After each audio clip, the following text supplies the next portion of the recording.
On me dit que nos vies ne valent pas grand-chose, elles passent en un instant comme fanent les roses. Você ouve a partir de agora Conte Outra, com Josi Conte. Pourtant quelqu'un m'a dit que tu m'aimes encore, c'est quelqu'un qui m'a dit.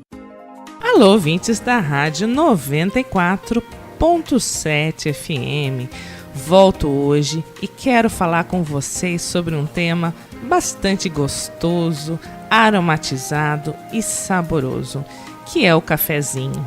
Então você vai me dizer, Josi, agora ao invés de fazer, de falar de temas sobre psicologia, você vai falar de cafezinho? Você está fazendo propaganda para alguém? E digo para vocês que não. O cafezinho, gente, eu quero colocá-lo, em pauta como uma temática que está relacionada ao próprio contato humano, aquele tempo que nós tiramos para conversar com alguém, para nos encontrarmos, para meditarmos e para refletir. Com o cafezinho também, eu tenho certeza que todo mundo já traz em si alguma história que é familiar. Eu tenho um texto lá no meu site que tem, eu acredito que mais de 100 mil compartilhamentos. E nesse texto eu falo, de uma questão muito pessoal, que eram momentos na infância em que eu me lembro de passar as tardes na casa dos meus avós e de como era o ritual do cafezinho, do pano, daquele filtro de pano, do meu avô fazendo e passando esse café, do cheiro, depois que esse café era coado, do jogar lá naquela borra do café, de jogar, se a gente ia jogar no canteiro, e eu falava, como criança, eu gostava de jogar no canteiro, ou se ia jogar no tanque, e coisas assim.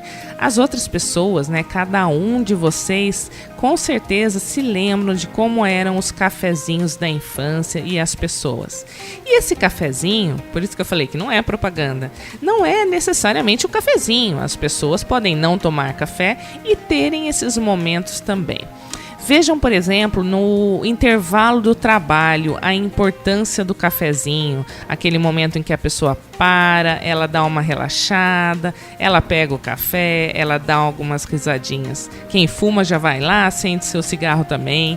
E as pessoas têm um ritual associado, mas é um ritual que, na maioria das vezes, traz um sentido afetivo associado. Então, por isso que é um momento tão especial. Nós somos seres simbólicos, nós precisamos desses rituais. Tem um texto, que foi publicado esses dias lá no meu site, chamado Tomar Café com um Amigo, uma das melhores terapias do mundo. Então, seguindo uma reflexão, nesse caso do Marcel Camargo, do autor Marcel Camargo, ele também traz uma perspectiva sobre isso. E a gente vê, então, que tem diversos autores. Eu falei de um texto meu, estou citando aqui um texto do Marcel, tem um outro texto que eu falo só do cafezinho. Então, para lembrar dessa importância afetiva. 10 horas o programa, Por que não um cafezinho? Mas então, o que eu quero dizer é o seguinte, que não há quem possa, essas são palavras do Marcel, não há quem possa manter um mínimo de equilíbrio sem ter ao menos uma pessoa com quem dividir momentos de descontração e divertimentos, como um cafezinho ou uma cervejinha, se for o caso, para espairecer e se esquecer, para breves momentos que sejam, do montante de dissabores que fazem parte da vida. Então, essa quebra.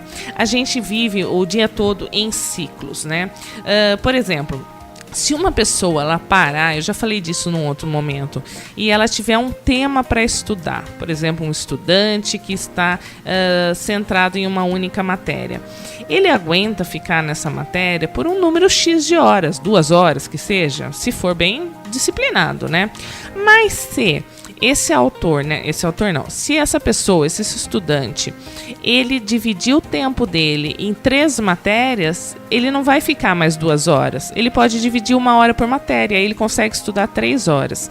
Então, é esse break, esse tempo que o cafezinho representa. Um tempo de pausa, um tempo emocional, um tempo onde a gente consegue reorganizar pensamentos, sentimentos e se encontrar com pessoas de uma maneira não tão profissional, mas de uma maneira mais leve.